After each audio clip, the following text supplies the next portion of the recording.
One of the most famous names in the tender and small rib market is Avon Inflatables, and they're celebrating their 50th anniversary at the show with their full range on display.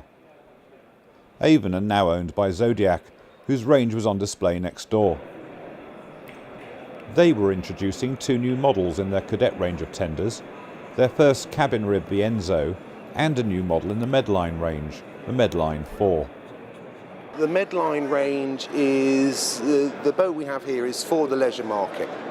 It's designed for multi-use for families, so it's a very, very capable craft. It performs incredibly well at sea, but with the design of the boat, it allows a lot more storage and inner seating, which you would get to a lot of the competitors. What they've done here is they've made a square bow, because this is only a 5.3 metre, and there's so much room in here. The square bow allows a lot more space in front of the console, which allows families to sit in the boat rather than all perched on the tubes along the outside. It also has, the engine is offset on an aft transom bracket, which allows the maximum internal space of the boat to be used. So it incorporates lots of features in respect of sun decks, picnic tables, fantastic for skiing with a towing frame, incorporates up to 115 horsepower, and with this actual configuration, this boat with this propeller is capable of 38 knots. The boat would be capable of more speed, but we put that propeller on it so you still have lots of grunt for mono skiing and wakeboarding with a full load of people on board. The smallest boat here is the Starfish. It's a kids' rowing boat from Reed Marine of Christchurch, which is fun, safe and affordable at £533 including VAT. It's even usable by grown-ups, although this one seems to have forgotten to add water. One of the public's favourite stands at any boat show is the RNLI's. We enjoyed watching their press day presentation when they introduced the Serious Fun DVD, which we had the pleasure of producing for them. It features great action from 11 different water sports, together with lots of tips and useful information, and along with an insight of the work of the RNLI. You can get your free copy by visiting the RNLI stand or through their website.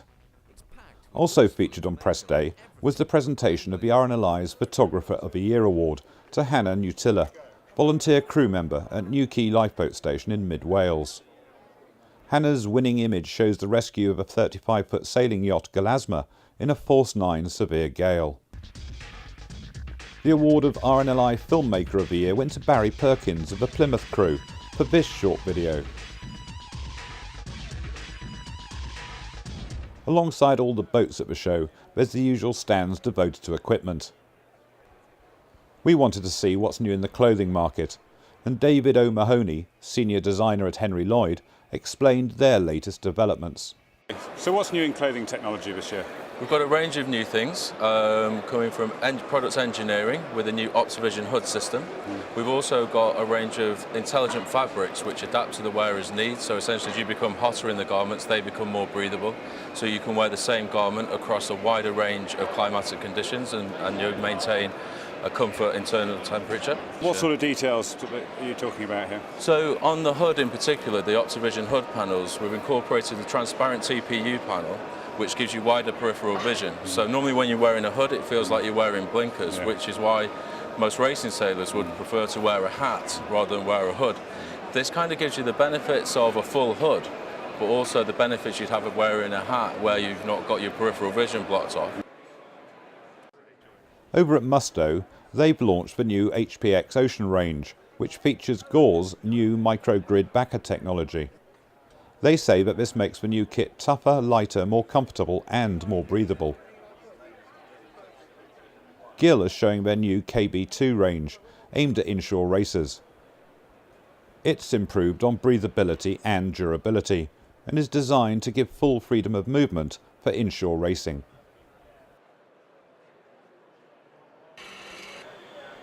There are plenty of electronic gizmos on display, but we couldn't see much that's really new and exciting. New product announcements were rare and mainly featured minor changes, like this VHF set with a Bluetooth headset.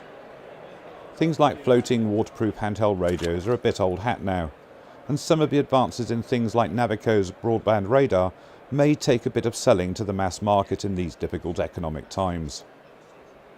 We did like this entry-level wind system from Tactic at less than £400. It'll be great for owners who need to replace an old system or install one for the first time. With sales of new boats likely to fall dramatically, some of these brands will struggle, with at least one major manufacturer seeing their share price fall through the floor as sales slumped last year. A new feature at Excel this year is the Suzuki Indoor Harbour, where you'll find lots of sports boats and ribs afloat in a large pool. It's a good idea, but it's out in a corner in the South Hall, and it was very quiet on the opening day. In fact, the South Hall, which is devoted to powerboats and engines, was generally very quiet, with most of the visitors appearing to favour the North Hall, where the sailing yachts, dinghies, equipment, holidays, inland waterways exhibits, and most of the features are located.